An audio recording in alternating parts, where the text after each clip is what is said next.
So this is a really quick video. I find myself in Germany, in Berlin at InnoTrans, which is a railway expo that takes place every 2 years. All the major railway manufacturers, train companies come here, exhibit all their wares. I'm here thanks to Siemens Mobility. Thanks very much for flying me out here to have a look at some of their trains and services. But whilst here, I've also, quite by chance, found myself standing next to the new Glasgow subway train, which is going to be rolled out in the next couple of years, made by Stadler, and it just seemed rude to ignore it, seeing as it's right there. We're just going to have a quick look at the new, because I did what? Secrets of the Glasgow Underground just a few weeks ago, and I've come here today, and the new train is there. I can't not have a look at it. So I'm going to walk up the steps and do like a walkthrough guide straight away. First of all, I almost bumped my head. There's a bit in the video I said, please mind your head. I would still, please have to mind my head. So this must be about 6 foot. I'm going to have to duck under, duck under, duck under, duck under, duck under. But in the bit in the middle, oh, it's quite compact in here. But I can now stand. My 6'3" just about clears the roof, just about. But to the side, less though. Okay, walking through. Right, grab handles are all in orange, very much the colour of the subway. Let's keep going. Note what I just did there. I just walked through. I put a tweet out this morning that I said that they're 4 carriages long. I think I got that wrong. But now, look down here. Look at the maquette. It's so nice. I don't know who's designed the maquette, but they've taken the colours, the dark grey, the light grey, the orange, and the orange is like a splash, like a hint of orange. They've done just the right amount. It's not too much, but it's also just enough, you know what I mean? It's nice. Anyway, let's bring the camera around here. So you can see here, so it goes all the way through. It's got that perfect curve.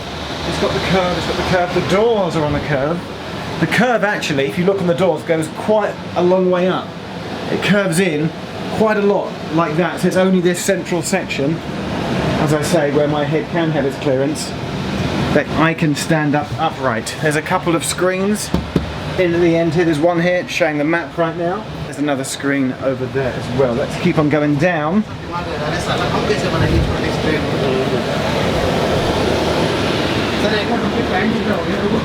Do you know what?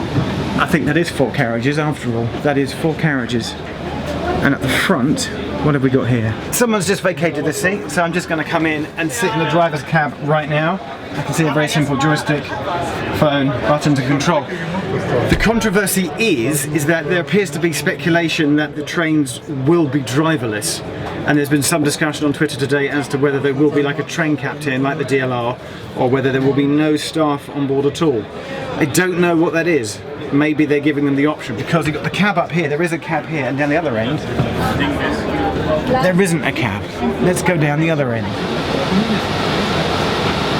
In one of the vestibules by the carriage doors, there's clearly like an SOS and a comms panel here. Over here there's what looks to be like a little speaker and also a little bit of a CCTV camera. In fact, there's CCTV cameras all over the place now that I come to think of it. Down here there is another panel.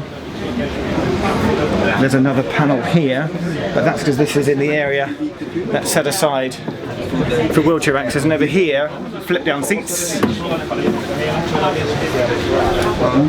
So there's flip down seats too. It just looks cool being able to see all the way down through a Glasgow subway train.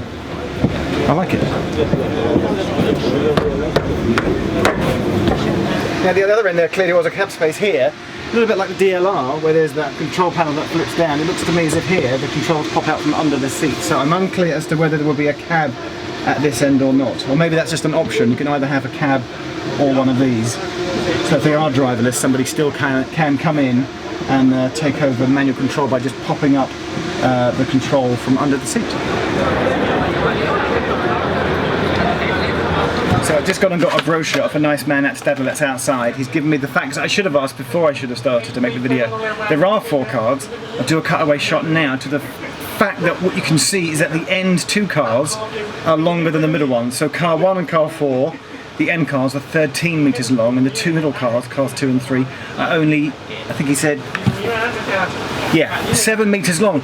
They're quite short, so it's long, short, short, long. There's going to be 17 trains in total when all delivered. By, he says, he thinks 2020. Now here's the thing, you've got a cab up that end and a non-cab down that end. It's just a demo to show what a cab and a non-cab will look like. What he's suggesting is that they're going to have a phase where all the trains do run with drivers, and then it'll be phased out or phased over into running completely automated, and you'll just have the controls under the seat, and they will strip out the cabs, is what I think he was suggesting, and then the trains will go cabless and fully automated by 2022. And also rumour and speculation amongst some people here that the Glasgow subway will then have platform screen doors, but they can only put those in once all the new rolling stock is in, so they can then line up you know, the doors at the edge of the platform to the doors on the new stock. Crikey. I think that's it.